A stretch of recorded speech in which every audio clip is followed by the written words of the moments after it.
ہم دونوں نے جو قدم اٹھایا تھا وہ بہت سوچ سمجھ کر، بہت انتظار کے بعد اٹھایا تھا۔ اب ہمیں ازالہ کرنا ہے اس تکلیف کا جس سے تعلق رکھنے والے رشتوں نے سہا ہے۔ اس بار ہم دونوں دیر نہیں کریں گے۔ اس کے آنسو پوروں میں سمیٹتا وہ قطعی لہجے میں بولا تھا۔ وہ حیران تھے کہ ہارن دینے پر بھی کوئی گیٹ تک نہیں آیا تھا۔ بہرحال گیٹ کھلا ہوا تھا۔ اس چیز نے ان کو مزید حیران کیا تھا۔ گاڑی وہ خود ہی اندر لے آئے تھے، ورنہ عموماً یہ ڈیوٹی فاران کی ہوتی تھی۔ وہ اوپر پہنچے تو لاؤنج تک میں سناٹے کا راج تھا۔ تشویش سے انہوں نے عروسہ کو پکارا تھا، مگر جواب ندارد۔ حیران ہوتے وہ اپنے کمرے کی جانب بڑھ گئے۔ ان کی متلاشی نگاہیں سامنے بیڈ کی طرف جان ٹھہری تھیں۔ چند لمحوں کے لیے تو وہ بالکل ساکت ہو گئے۔ گلابی کمبل میں کھلبلاتے ننھے وجود نے ان کی روح تک کو جھنجھوڑ ڈالا تھا۔ ایسا شدید دھچکا لگا تھا دل کو کہ اضطراب ٹوٹنے لگے تھے۔ کیسے بھول سکتے تھے وہ اس کے پھول جیسے چہرے کو، جو دن رات ان کی نگاہوں کے سامنے گھومتا رہتا تھا۔ وہ خواب نہیں دیکھ رہے تھے۔ اس کا ننھا سا وجود حقیقت میں ان کے گھر، ان کی آنکھوں میں روشنیاں بکھیرتا دل کو اپنی سمت کھینچے جا رہا تھا۔ اسے اپنے ہاتھوں میں اٹھاتے ہوئے فاروق کے سینے میں محبت اور شفقت کا سمندر ٹھاٹھے مارنے لگا تھا۔ ان کی آنکھیں بھیگ رہی تھیں، جبکہ ان کے بوسوں سے بے نیاز وہ بڑی بڑی آنکھیں کھولتی بند کرتی خود میں ہی مگن تھی۔ اس کی من موہنی صورت دل میں اتارتے فاروق نم آنکھوں کے ساتھ اس کی بے نیازی پر مسکرا اٹھے تھے۔ اس کی آنکھیں بالکل ہو بہو عثمان کی آنکھوں جیسی تھیں، چمکتی، مسکراتی، پرکشش، مگر اس کا چہرہ بالکل اپنی ماں جیسا تھا، ٹھوڑی پر ویسا ہی ہلکا سا گڈھا۔ ان کو یاد تھا کہ بیلا بھی بالکل ایسی ہی تھی جب انہوں نے پہلی بار اسے دیکھا تھا۔ اس وقت بیلا کی جانب بھی ان کا دل ایسے ہی کھنچتا تھا، مگر صرف ماں باپ پر ناراضگی ظاہر کرنے کے لیے وہ اس کے معصوم وجود کو نظر انداز کر رہے تھے۔ لیکن سچ تو یہ تھا کہ اس کے لیے وہ اپنے دل کو مار رہے تھے، خود پر ظلم کر رہے تھے۔ عقب سے ابھرتی عروسہ کی پکار پر وہ پلٹے تھے، مگر اگلے ہی پل ساکت رہ گئے تھے۔ دل کے رشتے زخم جیسے جاگ اٹھے تھے۔ یہ اذیت ناقابل برداشت تھی۔ ان کی سرخ ہوتی آنکھیں اسی پر تھیں جس کا ہاتھ پکڑے عروسہ ان کی طرف آ رہی تھیں۔ اس کا سر جھکا ہوا تھا اور چہرہ لٹھے کی مانند ہو رہا تھا۔ عروسہ نے اس کا ہاتھ چھوڑ کر بہت خاموشی سے فاروق کے ہاتھوں سے بچی کو لیا تھا اور اسی خاموشی کے ساتھ کمرے سے باہر نکلتی چلی گئی تھیں۔ شدت ضبط سے فاروق کی آنکھیں سلگ رہی تھیں۔ وقت مسکرا رہا ہوتا ہے اس لمحے جب انسان اپنے ذام میں بڑے بڑے فیصلے کرتا ہے، اور اس لمحے بھی جب یہی انسان اپنے فیصلوں اور ذام کو چکنا چور کرنے پر مجبور ہو جاتا ہے۔ قدرت نے کبھی آنے والے وقت کا تعین کرنے کا اختیار انسان کے ہاتھ میں نہیں دیا، اور انسان کے حق میں یہی بہتر ہے۔ ایک وقت تھا جب وہ اسے اپنے گھر کی چھت تلے آنے کے اختیار سے بھی محروم کر چکے تھے، اور ایک وقت یہ تھا کہ وہ آج اچانک اسی گھر میں ان کے سامنے موجود تھی۔ ان کی عزت کو پیروں تلے روندنے کے بعد اب ہونا تو یہ چاہیے تھا کہ وہ اس پر چیختے، چلاتے، ایک بار پھر اسے اپنے گھر، اپنی زندگی سے نکال باہر کرتے، مگر وہ تو اسے اپنے سینے میں چھپا لینا چاہتے تھے، برسوں کی پیاس بجھانا چاہتے تھے۔ اس کے وجود میں ان کی ماں کی خوشبو بسی تھی۔ ایک بار پھر وہ اس خوشبو سے محروم ہو کر جہنم میں نہیں جانا چاہتے تھے، مگر خود میں اتنا حوصلہ بھی نہیں پاتے تھے کہ درمیان سے ٹوٹی بکھری انا کے ملبے کو ہٹا کر اس کی جانب بڑھتے۔ پتے کی طرح لرزتے وجود اور بھیگے چہرے کے ساتھ جب بیلا نے سر اٹھا کر ان کی سمت دیکھا تو جیسے پھر کچھ یاد نہ رہا۔ آنسوؤں اور سسکیوں کا ریلا اسے فاروق کے قدموں میں گرا گیا تھا۔ مجھے معاف کر دیں، یا آج اپنے ہاتھوں سے میرا گلا گھونٹ دیں۔ ان کے پیروں سے لپٹ کر زاروں کی تار تڑپ تڑپ کر روتی وہ ان کے دل کو کئی ٹکڑوں میں کاٹ گئی تھی۔ ان کے ہاتھ لرز رہے تھے جب انہوں نے بیلا کو شانوں سے تھام کر اٹھایا تھا۔ کیوں اتنی دیر کی واپس آنے میں؟ کیوں اتنی طویل سزا دی مجھے؟ ضبط کی شدت سے فاروق کی آواز گھٹ گئی تھی۔ میں نے آپ کا سر ساری دنیا کے سامنے جھکایا تھا، کس طرح سامنا کرتی آپ کا؟ وہ بمشکل سسکیوں کے درمیان بولی تھی۔ ہر چیز کا ذمہ دار میں ہوں، مگر جب تم نے ہر رشتہ ہی ختم کر دیا تو کیا کرتا اس دنیا کی پرواہ کر کے؟ کسی کا کیا گیا؟ اپنی سلگائی آگ میں تو اب تک میں ہی جلتا رہا ہوں۔ میں غلط تھا، کبھی تمہیں یہ نہیں سمجھا سکا کہ تم میرے لیے میری اولاد سے بڑھ کر ہو۔ تم اور عثمان میرے لیے میرے بچوں سے پہلے ہو۔ تم نے مجھے یہ یقین کرنے پر مجبور کر دیا تھا کہ تم مجھ سے نفرت کرتی ہو۔ دل کی اذیت فاروق کی آنکھوں سے بہنے لگی تھی۔ میرے ماں باپ آپ میں زندہ ہیں، مجھے زندہ رہنے کے لیے آپ کے سہارے، آپ کی محبت کی ضرورت رہی ہے۔ مجھے اپنے آپ سے نفرت ہے، میں نے آپ کی نافرمانی کی، آپ کو اذیتیں پہنچائیں۔ آپ مجھے برا کہیں، ماریں مجھے، لیکن خود سے دور مت کریں۔ ان کے سینے سے لگی وہ بلک بلک کر رو رہی تھی۔ کوئی بوجھ فاروق کو اپنے کندھے سے اترتا محسوس ہو رہا تھا۔ بے شمار دنوں کا غبار تھا جسے آنکھوں سے رسنے سے وہ نہیں روک سکے تھے۔ کمرے کے باہر سسکتی عروسہ کو ساتھ لگائے عثمان بالکل مطمئن تھا۔ رشتے خون کے ہوں یا دل کے، وہ بہت اچھی طرح ان کی قدر و اہمیت کو سمجھ چکا تھا۔ منزل تک پہنچنا ہی صرف کامیابی نہیں ہے، اصل کامیابی تو یہ ہے کہ جب انسان منزل پر پہنچے تو اس خوشی کو بانٹنے کے لیے ایک کارواں بھی ساتھ ہو۔ وہ خوش تھا کہ ایک چھوٹا سا کارواں اب اس کے ساتھ بھی ہے۔ بہت محنت سے اس نے بالوں کو خوبصورت سے جوڑے کی شکل میں قید کیا تھا، مگر پھر بھی تنقیدی جائزہ لینے میں مصروف تھی۔ سفید فراک بند گلے اور فل سلیو سے لباس میں اس کے وجود میں پاکیزگی جگمگا اٹھی تھی۔ شرٹ کے کالر اور گریبان پر سلور نازک سی امبرائڈری نے اس کے لباس کو اور زیادہ دلکش بنا دیا تھا۔ ہلکے ہلکے میک اپ اور کانوں میں موجود سفید موتیوں کے ٹاپس کی وجہ سے اس کا چہرہ بہت کھلا کھلا اور خوشنما تھا۔ پیشانی پر گری آتی ریشمی تراش شدہ لٹیں ماہ نم کی دمک کو چھپانے میں ناکام تھیں۔ نگوں سے سجی سفید رنگ کے نازک سے سلیپرز پہن کر وہ شانے سے پھسلتے دوپٹے کو ٹھیک کرتی اپنے کمرے سے نکلی تھی۔ اون کو گود میں اٹھائے فاطمہ حیرت سے لاؤنج کی طرف آتی خرمن کو دیکھ رہی تھیں۔ تمہیں عارش کے ساتھ کہیں جانا تھا کیا؟ اور یہ سفید رنگ کیوں پہنا ہے تم نے؟ کیوں سفید رنگ میں کیا برائی ہے؟ آپ کے وہم میں میرا اتنا خوبصورت ڈریس برباد ہو جائے گا۔ فاطمہ کی ناراض نظروں پر مسکراتی وہ اخبار میں مگن احمد حسین کے قریب جا بیٹھی تھی۔ اور کیا یہ ضروری ہے کہ جب کہیں جانا ہو تب ہی اچھے کپڑے پہنے جائیں؟ آپ ہی تو کہتی ہیں کہ شوہر کے گھر آنے کا وقت ہو تو بیوی کو چاہیے گھر کو صاف ستھرا رکھے، خود بھی اچھے حلیے میں ہو اور بچوں کو بھی صاف کپڑے پہنائے۔ میں تو آپ کی باتوں پر عمل کرتی ہوں، فرما بردار بیٹی جو ہوں۔ میں نے ٹھیک کہا بابا؟ مسکراہٹ چھپاتے ہوئے اس نے احمد حسین کو متوجہ کیا تھا۔ بالکل، اس میں تو کوئی شک نہیں۔ تم بھی یہ جانتی ہو کہ ہم جو تمہیں سمجھاتے ہیں اس میں تمہاری بلائی پوشیدہ ہوتی ہے۔ بابا، میں یہ جانتی ہوں، اس لیے تو میں نے آپ سے وعدہ کیا ہے کہ اب کبھی اپنے کسی عمل سے آپ کو شکایت کا موقع نہیں دوں گی۔ میں اب یہ نہیں ہونے دوں گی کہ میری وجہ سے آپ کو کسی کے سامنے شرمندہ ہونا پڑے یا مجھ پر آپ کا فخر کم ہو۔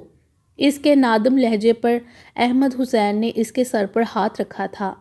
بیٹا، نادانی اور غلطی ہر انسان سے سرزد ہو جاتی ہے، مگر یہ کبھی تمہاری اہمیت کو کم نہیں کر سکتا۔ ہمیں پہلے سے زیادہ تم پر فخر ہے، اور صرف ہمیں ہی نہیں، تمہارے ماں باپ اور بھائیوں کو بھی تم پر فخر ہے۔ تم اس کی مستحق ہو، بس تم اور عارش خوش و خرم زندگی بسر کرو، ہمارے لیے یہی کافی ہے۔ احمد حسین کے پرشفقت لہجے پر وہ دھیمے سے مسکراتی اون کی طرف متوجہ ہوئی تھی۔ ضد میں آتا وہ رونا شروع کر چکا تھا، جبکہ فاطمہ اسے بہلانے کی کوشش میں تھیں۔ ان سے اون کو لے کر کندھے سے لگاتی وہ ٹہل رہی تھی۔ جب کال بیل بجی تھی، گھر میں داخل ہوتے عارش نے کچھ چونکتی مگر گہری نگاہ اس کے دلکش نقوش پر ڈالی تھی، لیکن اگلے ہی پل وہ نگاہ ہٹاتا اون کو اس سے لے چکا تھا۔ عارش، امی بابا کو تم منزہ کی طرف ڈراپ کرنے جاؤ گے تو واپس ذرا جلدی آ جانا، ویسے بھی آج انسٹیٹیوٹ تو آف ہی ہوگا۔ ہرمن کے لہجے میں دبا دبا اصرار تھا۔ اون کو پیار کرتے اس نے ہرمن کی تاکید سن کر بس اسے ایک نظر دیکھا تھا، کہا کچھ نہیں۔ اون کو واپس اس کے حوالے کرتا وہ اندر کی جانب بڑھ گیا تھا۔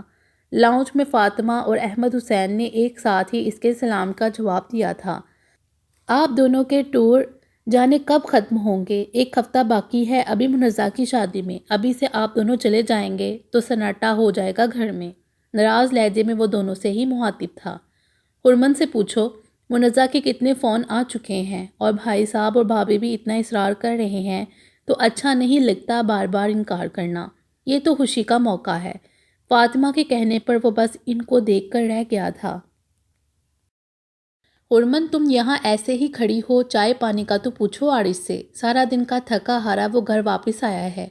فاطمہ کے اچانک گھڑکنے پر اس نے بکھلا کر ہارون کو ان کے حوالے کیا اور تیزی سے وہاں سے آ گئی تھی۔ مامی اگر آپ نہ ہوں تو میں بھوکا پیاسا ہی مر جاؤں۔ مسکراتی نظروں سے اس نے احمد حسین کو بھی دیکھا تھا۔ اگلے ہی پل ان کی تنبیہی نظر پر وہ شرارت سے ہنسا تھا۔ اچھی بات منہ سے نکالا کرو۔ فاطمہ نے خفگی سے اسے دیکھا تھا۔ ایک تو تمہارے کام تمہیں اتنا مصروف رکھتے ہیں کہ اپنے بچے کے لیے وقت ہی نہیں ہوتا تمہارے پاس۔ مجال ہے جو اسے ذرا باہر لے جاؤ، گھما پھرا دو۔ مامی میرے پاس اس کے لیے بہت وقت ہے، مگر میں آپ کو حقیقت بتاؤں کہ یہ مجھے زیادہ پسند نہیں کرتا۔ اس کے سنجیدہ انداز پر فاطمہ دنگ ہوئی تھیں، جبکہ احمد حسین اخبار کی ورق گردانی کرتے بے ساختہ مسکرائے تھے۔ میرے لیے یہ اطمینان خوشی کا باعث بھی ہے کہ تم پھر سب سے جڑ گئے ہو، خود کو منوا چکے ہو۔ تمہاری بیٹی نے آ کر کافی معاملات کو سنوار دیا ہے۔ ڈرائیو کے دوران وہ عثمان سے مخاطب تھا، جس کی آنکھیں اپنی بیٹی کے ذکر پر روشن ہوئی تھیں۔ ہاں یہ تو سچ ہے اور یہ حقیقت بھی اٹل ہے کہ اگر تم اور ہرمن میرے اور بیلا کے ساتھ نہ ہوتے تو ہم کبھی اتنے مشکل دور سے نہ گزر پاتے۔ دوستی محبت سب اپنی جگہ، مگر میں اور بیلا دل سے تم دونوں کے احسان مند اور شکر گزار ہیں۔ تم دونوں کی سپورٹ کے بغیر ہم کبھی ایک نارمل زندگی شروع نہیں کر سکتے تھے۔ میں بہت خوش قسمت ہوں کہ میری زندگی میں تم اور ہرمن موجود ہو۔ عثمان کے لہجے میں ممنونیت اور سچائی تھی۔ سچ یہ ہے کہ آج تم جہاں ہو وہاں اپنی جدوجہد اور نیک نیتی کی وجہ سے ہو۔ عارش نے سنجیدہ مسکراہٹ کے ساتھ اسے دیکھا تھا۔ کبھی کبھی میں یہ سوچ کر حیران ہوتا ہوں کہ دیکھتے ہی دیکھتے کتنا وقت گزر گیا۔ سچ ہے کہ عشق محبت کے جمیلوں میں بندے پر کیا کچھ گزرتا رہا، کچھ ہوش نہیں رہتا۔ حاصل و وصول کچھ ہو نہ ہو، بندہ اللہ کے نزدیک ضرور ہو جاتا ہے۔ زندگی جینے کا سلیقہ انسان کو صرف وقت نہیں سکھاتا، عشق بھی بہت کچھ سکھا جاتا ہے۔ ٹھیک کہا تم نے۔ عشق سے یاد آیا کہ ہرمن نے مجھے جلدی گھر پہنچنے کی تاکید کی تھی۔ عارش کے یکدم کہنے پر عثمان بے ساختہ ہنسا تھا۔ ذرا تم اسے کال کر کے بتاؤ کہ ہم ہارون کے حکم کے مطابق ان کو پک کرنے ریڈیو اسٹیشن جا رہے ہیں۔ میں اس کی تاکید پر عمل نہیں کر سکوں گا۔ یہ تم کہہ رہے ہو؟ ہرمن تمہارے انتظار میں ہوگی۔ تم اتنے باہمت شوہر کب سے بن گئے؟ اب میں کیا کر سکتا ہوں؟ دونوں طرف سے پھنسا ہوں۔ تم نے سنا نہیں ہے کہ ساری خدائی ایک طرف اور بیوی کا بھائی ایک طرف؟ عارش کے مسکراتے لہجے پر عثمان نے ہنستے ہوئے اپنا فون ہاتھ میں لیا تھا۔ اتنی دیر سے انتظار کی کوفت میں مبتلا رہنے کے بعد اب عارش کی بجائے عثمان کی کال نے اسے مزید مایوس کر دیا تھا۔ سنو استانی، آئی ہیٹ یو، یہی بتانے کے لیے کال کی تھی۔ عارش کہاں ہے؟ وہ ناگواری سے بولی تھی۔ مجھے کیا پتا، وہ میری اولاد تھوڑی ہی ہے جو میں اس کی خبر رکھوں گا۔ وہ تمہاری اولاد نہیں، مگر میں تمہاری ماں ہوں بیٹا، مجھے پتا ہے وہ تمہارے ساتھ ہی ہے۔ ہرمن کے انداز پر وہ بے ساختہ ہنسا تھا۔ تمہارے سامنے میری بدمعاشیاں زیادہ دیر نہیں چل سکتیں۔ دراصل تمہیں یہ بتانا تھا کہ ہم دونوں دوست ہارون کو پک کرنے ریڈیو جا رہے ہیں۔ ان کا بھی ہمارے ساتھ آوارہ گردی کا موڈ ہے، اور ہاں ڈنر ہم باہر کرنے والے ہیں، وہ بھی تمہارے بھائی کے خرچے پر، لہٰذا تمہارے شوہر نامدار گھر دیر سے پہنچیں گے۔ مگر تمہیں قسم ہے وہ جب گھر پہنچے اس کے 14 طبق روشن کر دینا۔ 14 طبق روشن تو تم کرتی ہی رہتی ہو، تمہاری بک بک ختم نہیں ہوگی، جہاں جانا ہے جاؤ، مگر اپنے دوست کو یاد دلا دینا کہ اس کا ایک گھر بھی موجود ہے۔ مگر اس گھر میں تم بھی تو موجود ہو، وہ یہ کیسے بھولے؟ جہنم میں جاؤ۔ اس کے ڈٹائی سے کہنے پر بھڑکتی وہ لائن ڈسکنیکٹ کر گئی تھی۔ بیزاری کے ساتھ وہ اون کو اٹھائے ٹی وی کے سامنے آن بیٹھی تھی۔ سارا پروگرام غارت ہو گیا تھا۔ اس کا مکمل ارادہ تھا کہ آج عارش کے ساتھ وہ باہر جائے گی۔ ڈنر بھی اس نے باہر کرنے کا سوچا تھا۔ اسے پوری امید تھی کہ آج وہ اپنے اور عارش کے درمیان کھڑی سرد مہری کی دیوار کو مکمل گرا دے گی، مگر ٹی وی دیکھتے جانے کس وقت وہ پہلو میں موجود اون سے بھی بے خبر ہو گئی تھی۔ پتہ نہیں کتنا وقت گزرا جب یکدم اس کی نیند ٹوٹی تھی۔ فوراً ہی اٹھتے ہوئے پہلی نگاہ لاؤنج میں آتے عارش کی سمت گئی تھی۔ غالباً وہ اسی وقت ہی گھر واپس آیا تھا۔ باہر وقت گزارنے کا پتہ ہی نہیں چلا۔ میں ابھی ہارون کو گھر ڈراپ کرتا یہاں آیا ہوں۔ سوئے ہوئے اون کو صوفے سے اٹھاتا وہ اسے بتا رہا تھا، جو بوجھل آنکھیں سے ہلاتی صوفے سے اٹھ رہی تھی۔ تمہاری چاکلیٹس فریج میں رکھی ہیں، جس قدر مان سے بچ سکی تھیں۔ اسے خاموشی سے وہاں سے جاتا دیکھ کر عارش نے یہ بتایا تھا۔ ٹھیک ہے، رکے بغیر اتنا ہی کہتی وہ وہاں سے گئی تھی، جبکہ عارش اون کو سنبھالے بیڈ روم کی طرف بڑھ گیا تھا۔ پانی گلاس میں انڈیلتی وہ ایک پل کے لیے کچن میں آتے عارش کی طرف متوجہ ہوئی تھی۔ تم نے کھانا کھایا؟ نہیں، بھوک نہیں ہے۔ تمہاری طبیعت بہتر ہے؟ بغور عارش نے اسے دیکھا تھا، جو کوئی جواب دیے بغیر فریج کی سمت گئی تھی۔ اگر تمہیں میرے ساتھ کہیں جانا تھا تو ہم کل جا سکتی ہیں۔ نہیں، مجھے کہیں نہیں جانا تھا۔ پھر تم نے مجھے جلدی آنے کے لیے کیوں کہا تھا؟ عارش نے حیرت سے اسے دیکھا تھا۔ یہ سوال کرنے کا اب کوئی فائدہ نہیں، اس لیے رہنے دو، سرد لہجے میں بولتی وہ کچن سے نکل گئی تھی۔ بیڈ روم میں داخل ہوتا وہ ایک پل کے لیے اس کی طرف متوجہ ہوا تھا، جو نیند میں ڈسٹرب ہوتے اون کو تھپک رہی تھی۔ رسٹ واچ کھولتا وہ ڈریسنگ پر رکھے ایک پیکٹ کو اٹھاتا پلٹ کر سوالیہ نظروں سے ہرمن کو دیکھنے لگا تھا، جو بالوں کو ہاتھوں سے سمیٹتی اسی جانب آ رہی تھی۔ یہ گفٹ ہے، وہی کیمرہ جو عثمان کے لیے برہان بھائی نے بھیجا تھا۔ شاید ان کو عثمان نے بتا دیا تھا کہ مجھے وہ کیمرہ بہت پسند آ گیا تھا، اور یہ جاننے کے بعد انہوں نے توفتاً تمہیں یہ کیمرہ بھیج دیا۔ سرد لہجے میں بولتا وہ پیکٹ واپس ڈریسنگ پر رکھ چکا تھا۔ کہنا کیا چاہتی ہو تم؟ ہرمن کا لہجہ اسپاٹ تھا۔ مجھے کچھ نہیں کہنا اب تم سے، سرد نظروں سے اس نے ہرمن کو دیکھا تھا۔ عارش، تم جانتے ہو کہ برہان بھائی نے کبھی بھی اس طرح تحفے نہیں بھیجے ہیں۔ یہ تحفہ ان کی بیوی کی طرف سے آیا ہے ہماری ویڈنگ اینیورسری کے لیے، جسے گزرے کئی دن ہو چکے ہیں، مگر تمہیں وہ دن کیوں یاد رہے گا؟ وہ تو ہماری زندگی کا سب سے بھیانک دن تھا، سرخ چہرے کے ساتھ بولتی وہ تیز قدموں کے ساتھ دروازے کی سمت بڑھ گئی تھی، مگر پھر یکدم رک کر پلٹی تھی۔ تمہیں شرم آنی چاہیے، ان کے لیے دل میں بغض رکھتے ہوئے وہ بھڑک کر بولی تھی۔ تمہیں جو کہنا ہے کہو، مگر میں یہ نہیں بھول سکتا کہ وہ تمہیں اپنی زندگی میں شامل کرنے کے لیے تیار تھا۔ عارش کا لہجہ بھی غصیلا تھا۔ وہ ان کے ماں باپ کا فیصلہ تھا، ان کا نہیں۔ وہی ایسا نہ سوچتے تو مجھے تانے سننے نہ پڑتے تمہارے۔ شدید اذیت سے ہرمن کا لہجہ بڑھ گیا تھا۔ سرائد سے پلٹ کر وہ باہر نکل گئی تھی۔ عارش کے سامنے وہ اسی طرح بھی خود کو کمزور ظاہر نہیں کرنا چاہتی تھی۔ ٹیرس پر پھیلی تاریکی میں وہ کبوتروں کے پنجرے کے قریب کھڑی خود کو مکمل پرسکون رکھنے کی کوشش کر رہی تھی۔ تب ہی اسے عقب میں آہٹ کا احساس ہوا، مگر وہ لا تعلق رہی تھی۔ میں نے تمہیں کوئی تانا نہیں دیا ہرمن، میں بس تمہارے لیے پوزیسو ہوں۔ میں کوشش کروں گا کہ آئندہ اس طرح تمہاری دل آزاری نہ کروں۔ اس کے بجھے لہجے پر ہرمن نے نہ کچھ کہا، نہ ہی پلٹ کر اسے دیکھا تھا۔ کیا واقعی تمہیں یقین ہے کہ میں اس دن کو بھول سکتا ہوں جب تمہاری صورت میں ساری کائنات میری باہوں میں آ گئی تھی؟ اس کی مدھم آواز بہت قریب سے ابھری تھی، اتنا قریب کہ اس کی سانسیں ہرمن کو اپنے بالوں پر محسوس ہوئی تھیں۔ دھیرے سے عارش نے اس کا سر اپنی طرف کیا تھا۔ تاریکی اس قدر بھی نہ تھی کہ وہ اس کی بھیگی پلکوں اور حزن میں ڈوبے چہرے کو دیکھ نہ سکتا۔ میں اس دن کو کسی اچھے وقت میں تمہارے ساتھ سیلیبریٹ کرنا چاہتا تھا۔ مجھے اس وقت کا انتظار ہے، اس کا چہرہ آنکھوں کے پیالے میں بھرتا وہ بولا تھا۔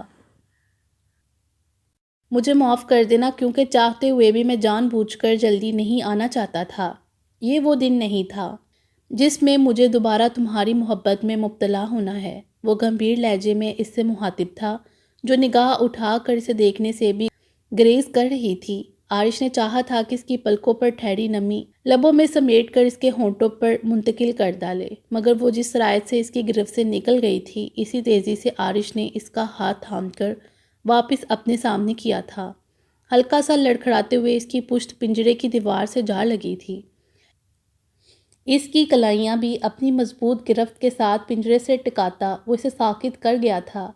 تم زخم لگاتی ہو لیکن مسیحا ہو، میں غلطیاں کرتا ہوں لیکن تمہارا وفادار ہوں، میرا دل تمہیں پوجتا ہے لیکن تم پتھر کا بت نہیں، تم بہت اچھی ہو مگر فرشتہ نہیں، میں گناہ کرتا ہوں لیکن شیطان کا پیروکار نہیں، میں تمہیں دکھ دیتا ہوں، مجھے حق ہے، کیونکہ میں چاہت بھی تو تمہیں بے شمار دیتا ہوں۔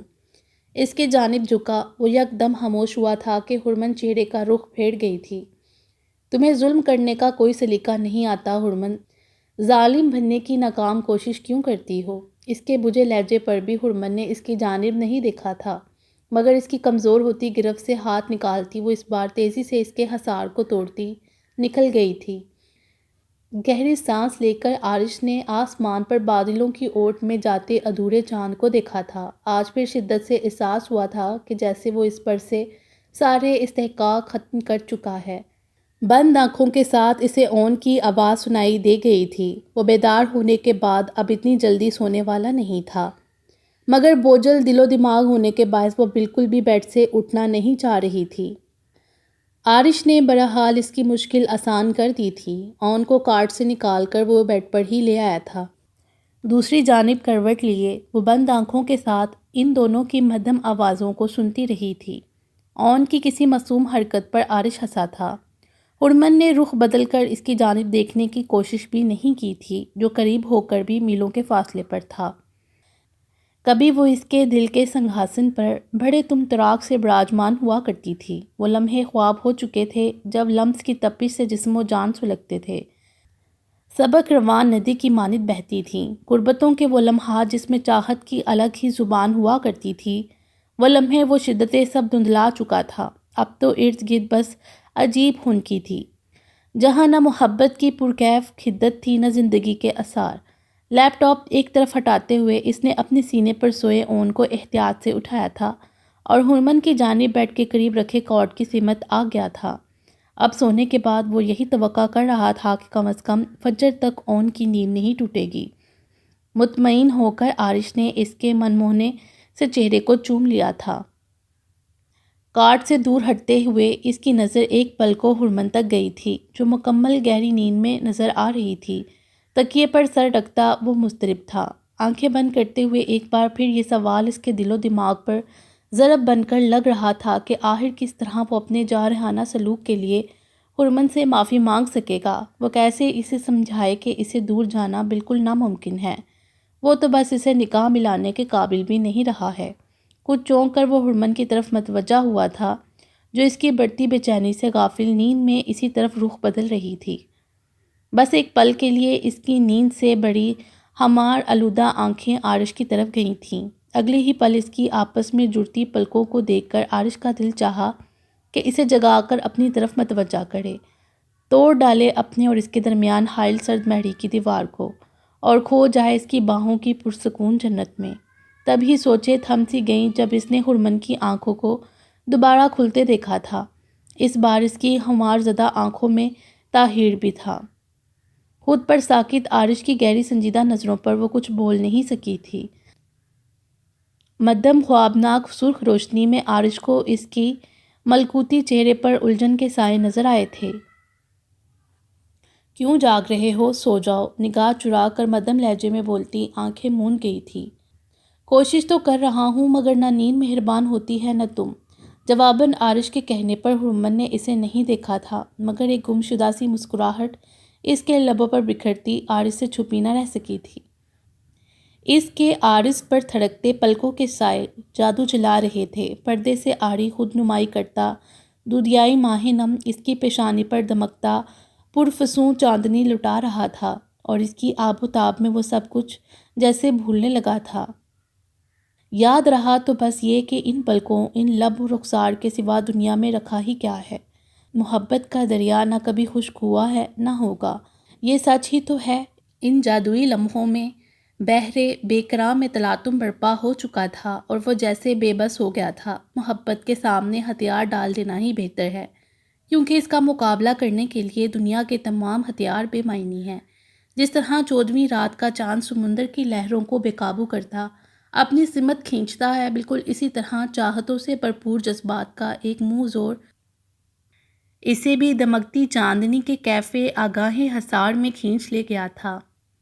جسم کی دراروں سے روح نظر آنے لگی، جسم کی دراروں سے روح نظر آنے لگی، بہت اندر تک توڑ گیا مجھے عشق تیرا۔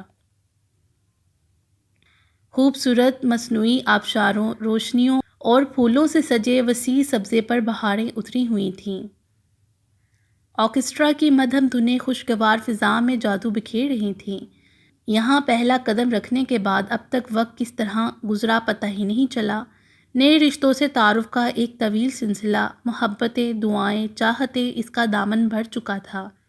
یہ سب سمیٹتے ہوئے سب کچھ حسین خواب جیسا لگ رہا تھا۔ کچھ دیر کے لیے منظر سے ہٹ کر، سب سے الگ تھلگ ہو کر وہ اس خواب کو دور سے دیکھنا چاہتی تھی، اور وہ دیکھ رہی تھی۔ اگر آج وہ خود پر رشک کرنے کے قابل تھی تو یہ ان سب انسانوں کی مرہون منت تھا جو اپنی زندگی، اپنے خواب، اپنی خوشیاں سب اس کے لیے وقف کر چکے تھے۔ آج اس کے پاس جو کچھ تھا سب انہی انسانوں کی ریاضتوں اور دعاؤں کی وجہ سے تھا۔ ان انمول رشتوں کے لیے وہ اپنے آپ کو بھی تیاگ سکتی تھی، اور یہ اس کے لیے سعادت کی بات ہوتی۔ گہری سانس لے کر اس نے اپنے ہاتھ کی لکیروں کو دیکھا تھا۔ وقت گزرتا ہی نہیں، بدلتا بھی ہے، یہ یقین بھی کافی ہے امید کے دیے دل میں روشن رکھنے کے لیے۔ منظر بدل جاتے ہیں، راستے بدل جاتے ہیں، موسم ہمیشہ ایک سا نہیں رہتا، ساحل سے بچھڑی لہروں کو کنارہ مل ہی جاتا ہے۔ انسان تنہا زندگی کا سفر شروع کرتا ہے، کارواں بنتا چلا جاتا ہے۔ مٹھی بند کر کے اس نے نگاہ اٹھائی تھی۔ دور سے ہی روشن رنگ پھولوں اور تیز روشنیوں میں گھری نشست پر منزہ اور ہارون انتہائی حسین جوڑے کی شکل میں موجود تھے۔ یقیناً ان دونوں کا انتخاب اوپر آسمانوں پر خاص طور پر کیا گیا تھا۔ ان دونوں پر سے نگاہ ہٹانا بھی ناممکن تھا۔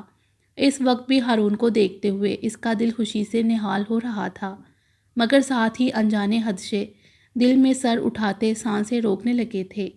یکا یک دل پگھلنے لگا تھا۔ اس کی آنکھیں احمد حسین پر ٹھہر گئی تھیں جو اس کی جانب بڑھے آ رہے تھے۔ یہاں اس طرح اس سے الگ تھلگ کھڑے ہونے کی وجہ پوچھتے ہوئے وہ اس لمحے خاموش ہو گئے تھے جب حرمن بھیگی آنکھوں کے ساتھ ان کے سینے سے لگ گئی تھی۔ نہیں حرمن، اتنی بڑی خوشی کے موقع پر اس طرح روتے نہیں ہیں۔ اس کے سر کو تھپ تھپاتے ہوئے وہ پرشفقت لہجے میں بولے تھے، بابا، آپ کی دعاؤں سے آج مجھے سب کچھ مل چکا ہے، ہر محرومی ختم ہو چکی ہے۔ میں خوش ہوں، مگر میرے دل میں خوف بڑھتا جا رہا ہے۔ میں یہ سب دوبارہ کھونا نہیں چاہتی۔ میں اب کسی آزمائش، کسی امتحان کو نہیں سہ سکوں گی۔ بابا، آپ دعا کریں کہ مجھے اب کچھ نہ کھونا پڑے، وہ سسکتے لہجے میں بول رہی تھی۔ میری دعائیں تو ہر دم تمہارے ساتھ ہیں بیٹا، اپنے دل سے تمام خوف نکال دو۔ تم میری بہت بہادر بیٹی ہو، بہت حوصلے والی ہو۔ خوشی اور غم تو زندگی کا حصہ ہوتے ہیں۔ زندگی کے راستے کبھی بہت سہل ہوتے ہیں، کبھی بہت دشوار، خاردار جھاڑیوں سے اٹے ہوئے، کبھی صحرا کی طرح لگ تک، اور کبھی ہرا بھرا نخلستان۔ انسان کو دنیا میں ان راستوں سے گزرنا ہی پڑتا ہے۔ اتار چڑھاؤ زندگی کی اٹل حقیقت ہے۔ انسان کو ہمیشہ آنے والے وقت کے لیے تیار رہنا چاہیے، اللہ سے اچھی امید رکھنی چاہیے۔ آنے والے کل کی فکر میں آج ملنے والی خوشیوں کو اندیشوں میں گم کر دینا کہاں کی عقل مندی ہے۔ مجھے تم پر بہت فخر ہے۔ میں جانتا ہوں کہ تم کسی حال میں ہمت و حوصلہ نہیں ہارو گی۔ اس کے آنسو صاف کر کے احمد حسین نے اس کی پیشانی پر بوسہ دیا تھا۔ سکون روح اور قلب میں اترتا حرمن کو مضبوط کر گیا تھا۔ یہ اللہ کا عظیم احسان تھا کہ اس کے ارد گرد والہانہ محبت نچھاور کرنے والے ہمیشہ موجود رہے اور موجود ہیں، اور وہ اپنے رب کی ناشکری بالکل نہیں تھی۔ بگی مسکراہٹ کے ساتھ وہ ہشام کی ذیلباش کی طرف متوجہ ہوئی، ان کے سینے سے لگی تھی۔ ان کے پاس لفظوں کی کمی نہیں تھی، مگر آنسوؤں کا گولا ہر بار ہی ان لفظوں کا راستہ روک لیتا جب جب وہ ان کو شدت سے یہ بتانا چاہتی تھی کہ وہ ان سے کتنی محبت کرتی ہے۔ آج وہ کتنے خوش تھے۔ حرمن اور عارش کا تعارف ایک ایک انسان سے کرواتے وہ اور صبیحہ کتنی آبدیدہ ہوئے تھے، مگر ان کے چہرے خوشی اور تشکر سے جلملا رہے تھے۔ میں اسی انتظار میں تھا کہ پہلے احمد بھائی تمہیں سنبھال لیں، کیونکہ مجھ میں اتنا حوصلہ نہیں ہے کہ تمہاری آنکھوں میں ایک آنسو بھی دیکھ سکوں۔ میری بیٹی کے چہرے پر سب کو مسکراہٹ نظر آنی چاہیے۔ ہشام نم لہجے میں بولتے مسکرائے تھے۔ اب بالکل مت رونا، تمہارے دم سے تو یہ خوشیاں ہیں۔ صبیحہ نے آنسو ضبط کرتے ہوئے اسے گلے سے لگا کر پیار کیا تھا۔ حرمن، یہ بھی تو کوئی رونے کا موقع تھا۔ دیکھو ذرا، سب کو افسردہ کر دیا تم نے۔ فاطمہ کے ڈپٹنے پر وہ بے ساختہ مسکراتی ان سے لپٹ گئی تھی۔ ہرمن ہم دو بیچارے بھی یہاں ہیں۔ ایبک کی آواز پر اس نے چونک کر اسے دیکھا تھا جو اون کو کندھے سے لگائے ہوئے تھا۔ بے ساختہ ہنستے ہوئے اس نے اون سمیت اسے گلے لگایا تھا۔ تم دونوں کو کیسے بھول سکتی ہوں، جان ہو میری۔ ہرمن کیا ہوا ہے، روئی کیوں ہو تم؟ قریب آتے ہارون نے شدید تفتیش سے اسے دیکھا تھا، جبکہ ہارون کے ساتھ ہی موجود عارش کی نظروں نے بھی بغور اس کے روئے روئے چہرے کو دیکھا تھا۔ سرخ جل ملاتے سکارف میں اس کا سستا ہوا چہرہ، سرخ آنکھیں پھیلے میک اپ کے باوجود دل میں اتر رہا تھا۔ آپ منزہ کو وہاں چھوڑ کر یہاں کیوں آ گئے؟ ہرمن نے ہول کر ہارون کو دیکھا تھا۔ پہلے مجھے بتاؤ تم کیوں روئی ہو؟ اگر کسی نے کچھ کہا ہے تو ابھی مجھے بتاؤ۔ بھائی ان کو کسی نے کچھ نہیں کہا، یہ بس ہم سے عید مل رہی ہیں، آپ بھی ملیں اور پھر عارش کو بھی آگے آنے دیں۔ سب کے سامنے ایبک کے بے دھڑک یہ کہنے پر وہ بری طرح جنپی عارش کی جانب نہیں دیکھ سکی تھی، جو مسکراتی گہری نظریں اس کے چہرے سے ہٹا گیا تھا۔ سرخ پھولوں کے مہکتے پردوں کے درمیان اس کا پھولوں کو شرماتا وجود مکمل واضحانہ تھا۔ ماحول کی دل فریب مہک میں اس کے حنائی ہاتھوں کی خوشبو بالکل الگ تھی، وہ ہاتھ جو مشعل راہ تھے، سندلی نین نقش جو نئے سفر، نئی منزلوں کی آس و امید تھے۔ ان کی جگمگاہٹیں آنکھوں کو چندیائے جا رہی تھیں۔ دوسری جانب وہ دھڑکتے دل کے ساتھ نگاہیں جھکائے بالکل ساکت تھی۔ آہستہ آہستہ قدموں کی دھیمی آہٹ دائیں جانب آ رہی تھی۔ خاموشی سے گزرتے یہ لمحے بہت بھاری ثابت ہو رہے تھے۔ بھیگے بھیگے پھولوں کی یخ ٹھنڈک منزہ کے رخساروں کو دہکا رہی تھی۔ انتظار کے ان کٹھن لمحات سے گھبرا کر اس نے ذرا کی ذرا جو پلکیں اٹھائیں تو جیسے جسم کا سارا خون سمٹ کر چہرے پر آ رکا تھا۔ سرخ پھولوں کے نازک پردے کے دوسری جانب ذرا سے فاصلے پر وہ اسے سنگ مرمر کا شہکار ہی نظر آیا تھا۔ اس کے سحر و انگیز نگاہیں منزہ کے چہرے کا ہی طواف کرتیں اسے فوراً ہی حیا بار پلکیں جھکانے پر مجبور کر گئی تھیں۔ وہ حقیقتاً سانس لینا تک بھول گئی تھی۔ یاد رہا تو بس اتنا کہ یہ من چاہا پیارا سا انسان ہمیشہ کے لیے اس کا ہو چکا ہے، اس کے جسم و جان کا مالک بن چکا ہے۔ بند ہونٹوں سے جو دعا اس نے اپنے رب سے مانگی تھی، اس کے قبول ہونے کی گواہی دیتا یہ شخص قریب ہی موجود تھا، اور وہ خلوت میں اس کے نام کی سیج پر منتظر بیٹھی تھی۔ اس کا رواں رواں ہارون کی آواز سننے کے لیے بے قرار تھا، وہ آواز جس کا جادو اس کی روح کی گہرائیوں تک میں اجارہ قائم کیے ہوئے تھا، شاید صدیوں سے۔ میں نے چاہا تھا کہ یہ وقت میری غلطیوں کے اعتراف میں ہی وقف نہ ہو جائے۔ ایسا نہیں ہونا چاہیے تھا، کیونکہ یہ لمحے صرف میرے اور تمہارے ہیں۔ لیکن گمبھیر آواز منزہ کی سماعتوں سے ٹکراتی اسے چونکا گئی تھی۔ تمہاری ناراضگی جائز ہے، میں نے واقعی خود غرضی کا مظاہرہ کیا تھا۔ ہرمن کو اپنے قریب لانے کے لیے میں نے جان بوجھ کر تمہیں تکلیف دی۔ مجھے یقین تھا کہ تمہارے لیے ہی صحیح، مگر وہ مجھے قبول تو کرے گی۔ سائڈ ٹیبل کی چمکتی سطح پر نظریں جمائے وہ اس سے مخاطب تھا، جو بغور اس کے لہجے کے اتار چڑھاؤ کو سن رہی تھی۔ اس کی نفرت کو سہنا میرے لیے کٹھن تھا، میرے اعصاب شل ہو چکے تھے، میں تھک گیا تھا منزہ۔ بس ایک ہی جنون تھا کہ ہرمن مجھے معاف کر دے۔ اس کے لیے تمہیں مہرہ بناتے ہوئے میں یہ بھی بولنے پر مجبور ہو گیا کہ تم سے میرا تعلق روح اور جسم کا ہے۔ ایک صرف تم ہی ہو جس کے سامنے میں نے اپنے دل، اپنا ماضی اور حال کھول کر رکھ دیا تھا۔ ہر سچ اپنی جگہ، مگر ایک سچ یہ بھی ہے کہ تم نے جب میرے دل تک رسائی حاصل کی، اس وقت ہمارے درمیان کوئی تیسرا نہیں تھا، نہ ہم دونوں کسی حقیقت کو جانتے تھے۔ یہ میری کم ظرفی تھی کہ میں نے تم پر الزام لگایا، تم سراسر عارش کی ہدایت پر کسی کھوج کے لیے مجھ تک آئی تھی۔ اگر یہ بھی تھا تو اس میں بھی تمہاری کوئی غرض نہیں شامل تھی، اور میں جانتا ہوں کہ اس سب سے بہت پہلے ہی ہم ایک دوسرے کے قریب آ چکے تھے۔ ایک پل کے لیے خاموش ہو کر ہارون اس کے کچھ کہنے کا منتظر رہا تھا، مگر اس کی جانب نہیں دیکھا تھا۔ تم سے زیادہ کوئی نہیں جانتا کہ نفسیاتی طور پر میں اس بدحالی کا شکار تھا۔ میں نے خود پر جبر کر کے تمہیں فورس کیا تھا کہ تم مجھے قبول کرنے سے انکار کرو، جبکہ میں خود یہ برداشت نہیں کر سکتا تھا۔ تم میری تاریک زندگی میں روشنی بن کر آئی تھیں، میں کسی قیمت پر تمہیں کھونا نہیں چاہتا تھا۔ میرا مقصد کیا تھا تم جان چکی تھیں۔ اپنے مقصد کی کامیابی کی بہت بڑی قیمت ادا کرنی پڑی ہے مجھے۔ اب شاید میرا کوئی لفظ مجھے واپس تمہارے دل میں وہ مقام نہ دے سکے جو پہلے کبھی ہوا کرتا تھا۔ تمہیں تکلیف دیکھ کر سکون سے میں بھی نہ رہا تھا۔ میں اپنی کشمکش میں تمہارے ساتھ زیادتی کا مرتکب ہوا۔ میں نے تمہیں وہ یکدم خاموش ہوا تھا۔ ایک پل کو رک کر اس نے اپنے ہاتھ کو دیکھا تھا جو نازک حنائی ہاتھ کی نرم گرفت میں تھا۔ وہ اس ہاتھ سے نگاہ ہٹا کر چاہتے ہوئے بھی منزہ کی جانب نہیں دیکھ سکا تھا۔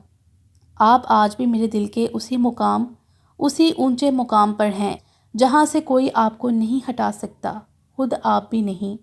مدھم لہجے میں بولتے ہوئے منزہ اس کی جانب ہی دیکھ رہی تھی جو نگاہیں نہیں ملا رہا تھا۔ میں نے درمیان میں آپ کو اس لیے روکا کہ آپ جو اعتراف کرنا چاہتے تھے وہ کر چکے ہیں۔ میں یہ سب پہلے ہی جانتی تھی۔ ہرمن کے لیے آپ جتنا تڑپے ہیں، اس کے بعد سے سینے سے لگانے کے لیے آپ جس حد تک گئے وہ جائز تھا۔ جس طرح آپ خود کو اور مجھے کانٹوں پر کھینچنے پر مجبور تھے، اسی طرح آج میں بھی اپنے دل سے مجبور ہوں جو آپ کو اب کبھی افسردہ نہیں دیکھنا چاہتا۔ آج کے بعد اب آگے بھی کبھی میں آپ کو ماضی کے کسی تاریخ حصے میں نہیں دیکھنا چاہتی۔ مدھم لہجے میں بول کر منزہ نے پھر نگاہ اٹھائی تھی۔ آپ اور میں کسی جبر کے تحت ایک دوسرے سے نتھی نہیں ہوئے، بس ایک ہی جذبہ اور اس کی سچائی کی طاقت تھی کہ کوئی غلط فہمی ہمارے راستے جدا نہ کر سکی۔ اس کے دھیمے لہجے پر اس بار ہارون اس کی جانب دیکھنے سے خود کو روک نہیں سکا تھا، جبکہ اس کی گہری نگاہوں میں منزہ زیادہ دیر نہیں دیکھ سکی تھی جو پلک جھپکے بغیر اس کے مقابل براجمان ہوا تھا۔ زلف کا بادل، بدن کی روشنی، آنکھوں کی شام، اس زمین و آسمان پر پھیلا ہے میرے سامنے۔ اس کی بولتی نگاہوں کی تپش نے منزہ کا چہرہ سرخ کیا تھا۔ جانتی ہو، آج مجھے مکمل یقین ہو چکا ہے کہ میں نے اپنی زندگی میں کم از کم کوئی ایک ایسا اچھا عمل ضرور کیا ہے کہ جس کی بدولت مجھے ہمیشہ کے لیے تمہارا ساتھ مل گیا ہے۔ تم میری شریک حیات ہی نہیں، میرے وجود کا حصہ اور میرا اعزاز بھی ہو۔ دھیرے سے اس کا نازک ہاتھ اپنے مضبوط ہاتھوں کی گرفت میں لیتا وہ بہت عقیدت سے بولا تھا۔ محبت کا ہو جانا کمال نہیں ہے، کمال تو یہ ہے کہ اس کا حق بھی ادا ہو جائے۔ شاید میں کبھی تمہارے بے لوث محبت کا حق ادا کر پاؤں منزہ۔ گہرے لہجے پر منزہ بس ایک پل کے لیے ہی اس کی ساحر آنکھوں میں دیکھ سکی تھی۔ دھڑکنیں خطرناک حد تک بڑھنے لگی تھیں جب ہارون نے اسے شانوں سے تھام لیا تھا۔ منزہ، تم ہوش ہو؟ گہری نظروں سے اس کے تراشے حسین نقوش دیکھتا وہ پوچھ رہا تھا۔ منزہ گمبھیر پرحدت سرگوشی میں جانے کیا کچھ تھا۔ منزہ کا دل ہی نہیں، وجود بھی اس کی گرفت میں پگھلنے لگا تھا۔ یہ سوال آپ اپنے دل سے پوچھیں۔ حیا کے بوجھ سے جھکی پلکوں اور دبی آواز میں وہ بامشکل بول سکی تھی۔ تم دامن بچانا چاہتی ہو، مگر آج بغیر کسی سوال کے میرا دل بہت کچھ کہنا چاہتا ہے۔ تم میں سننے کی تاب ہے؟ اس کے مسکراتے لہجے پر منزہ نے بے اختیار پلکیں اٹھائی تھیں، مگر اگلے ہی پل اس کی جگمگاتی و رفتہ نگاہوں پر شرم و حیا سے دوہری ہوتی ہاتھوں میں چہرہ چھپا گئی تھی۔ مگر ہارون کی نظروں سے خود کو نہیں، جو کھل کر مسکراتا اس کے انوکھے روپ سے لطف اندوز ہو رہا تھا۔ بالآخر کڑی دھوپ کے سفر کے بعد محبت کے حسین رنگوں سے سجی یہ منزل، صحرا میں سرسبز و شاداب نخلستان جیسی اور دنیا میں کسی جنت سے کم نہیں تھی۔ باہر گرل کے قریب ہی عثمان فون پر بات کرنے میں مصروف تھا۔ وہ یقیناً برہان سے بات کر رہا تھا، اسی لیے خاموشی سے اس کے فارغ ہونے کا انتظار کرتی وہ گرل کے باہر اطراف کا جائزہ لینے لگی تھی۔ منزہ کو رخصت کروا کر گھر پہنچنے تک وہ ہرمن کے ساتھ ہی رہی تھی۔ ہرمن اور عارش کے ہمراہ ہی واپس اپنے گھر آتے آتے رات بہت گزر چکی تھی۔ اس وقت رات کی خاموشی اور پورے چاند کی روشنی اپنے عروج پر تھی۔ خوشخبری سن لو، اگلے ہفتے بھائی سمیت سب یہاں پہنچ رہے ہیں، گرل سے پشت ٹکائے ہوئے اس نے بیلا کو اطلاع دی تھی۔ واقعی؟ بیلا خوشی سے کھل اٹھی تھی۔ ہاں، اور انہوں نے ہرمن کو بھی مبارکباد دینے کے ساتھ یہ خبر سنا دی تھی۔ اس نے بھائی سے کہا ہے کہ اگر اس سے پہلے وہ یہ بات بتا دیتے تو وہ منزہ اور ہارون کی شادی کی ڈیٹ ایک ہفتہ آگے بڑھوا دیتی۔ اگر وہ کہہ رہی ہے تو ضرور ایسا کرتی، بیلا نے کہا تھا۔ بھائی کی وجہ سے وہ اگر ایسا کر لیتی تو عارش کو جلتے توے پر لوٹنے سے میں بھی نہیں روک سکتا تھا۔ عثمان کی بات پر وہ بے ساختہ ہنسی تھی۔